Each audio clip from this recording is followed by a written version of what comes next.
Hello mga kapacham, nandito tayo sa Santa Ana, Cagayan, San Vicente Port. Yan, mag-fishing tayo. Andito yung mga bago nating kakilala mga kaibigan. From, taga saan kayo ma'am? Saan tayo, be? Samar. Talaga po. Yung iba. Samar sa Visayas? Taga Manila po. Wow, Manila. Sa Puresa lang ako, sa Manila. Ayan, nag-ano ako dun sa may LRT2. Anyway, mga kapacham, dito sila, mag-hi nga po kayo. Hello po, shout out sa mga taga Manila, taga Samar, yan. Anyong, pali-pali. Din Kalo, pali sa Juseyo, kamsam nila. Ginchana. Kimson Ho, Ginchana. Sinong idol ni Kimson Ho dito? Kimson Ho, wala. Ayaw nyo si Kimson Ho? Grabe Kim So Yun. Yun! Doon ako nung yung first sa bench, ma'am. Si Kim So Yun yung bench na meeting. Doon ako sa airport kasi ako yung nakuha ng ticket nung raffle. Kaya napunta ako Gen Ad. Pero since konti lang bumaba doon sa lower box. Napakaswerte. Ayun, magkain nga po kayo ulit si ma'am. Secret. Ayan, basta yun. Sino ma'am? Secret number 3. Ayan.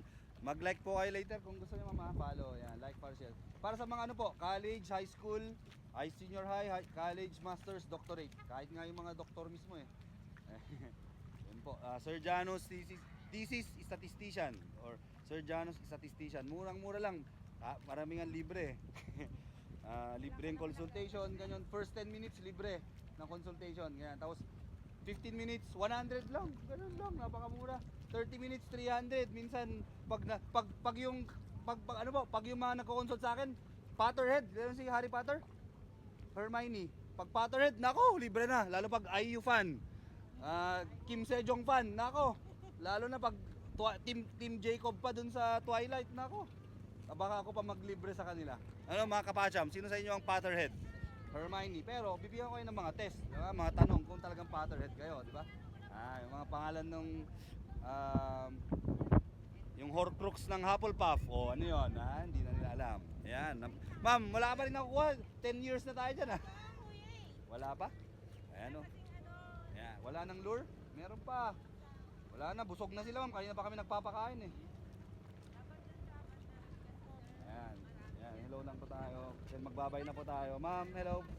Lailong ulit. Hello. Ayan. Mag-like kayo ma'am later Ingat sa mga biyahe nyo. Alam mo prayer ko sa inyo, may you find a God-fearing man for yourself. No? God-fearing man, hindi Kristiyano O pwede Kristiyano pero dapat God-fearing man. Kasi kahit Kristiyano minsan, hindi God-fearing, walang takot sa Diyos, nagpapanggap na sheep, wolf pala. Gets nyo? Yun. So kahit matulog yan sa church, kung walang takot sa Diyos, wala rin. Di po ba? Yun yung prayer ko sa inyo, each and every one of you. Ma'am, pastor, hindi ma'am, minister, evangelist ako. Churches of Christ, Christian Churches of the Philippines. Christian Churches of the Philippines, born again ganun. So, Steven, sino po yan? Nanonood ako sa Manila, nag-church ako sa Victory Church dun sa BGC. Dati kay Pastor Jeff. Tapos sa may Robgal naman, sa CCF, Pastor Peter Tanchi, yung advisor ni PBBM, sa may Pasig. Ganun po. Tapos sa may Church of Christ naman, yung Mother Church namin, sa may Cruzada, sa may Legarda yun, sa Cubao Church of Christ. Anyway, ang prayer ko sa inyo, 1, 2, 3, 4, 5, 6, 7, 8. May mga prayers po kayo sa puso nyo, di ba? Na hindi nyo pwedeng sabihin lahat, di ba? Pero iniiyak natin yun sa Panginoon, di po ba? Tuloy nyo lang po yun, tuloy nyo lang. Kasi yung mga ganung prayers at the middle of the night na nag-iyak tayo, those cries, those tears will form an altar of tears in heaven. Baka nga mansion na, hindi lang altar di ba? Baka mausoleo na. And one day, if you pray until heaven breaks, pray without ceasing, sabi sa 1 Thessalonians 5:17, ask and you shall receive. Knock and the door will be open. How long? How many times? How many times po? Until God answers. Just like Jacob in Genesis. Nag-wrestle siya kay God. Basahin niyo sa Genesis. Hindi niya binitawan yung heel ng ka-wrestling niya ni God until daybreak na sabi, "Bitawan mo na yung pa ako, umaga na." Hindi. Bibitawan ko lang until you bless me. O sige, I bless you. And that's why Jacob was blessed. Sino si Jacob? Siya yung naging father ni Joseph na nagligtas sa sangkatauhan ng famine sa Egypt, di po ba? And then siya yung sa Israel, and then lahat na sa kanya galing si Jesus Christ, yung mga Israelite, yung galing si Jesus Christ, si David hanggang kay Jesus Christ. So siya yung ating savior sa Israel galing. Hanggang ngayon yung Israel pinoprotect pa rin ng Panginoon. So yun po yung prayers ko sa inyo, that you will continue to pray, you will have a humble heart to pray, that you will find a God-fearing man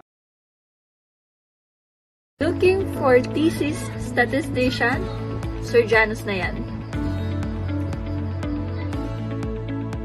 Sir Janus helped us way back 2019 with our thesis, and he's really accommodating and helpful.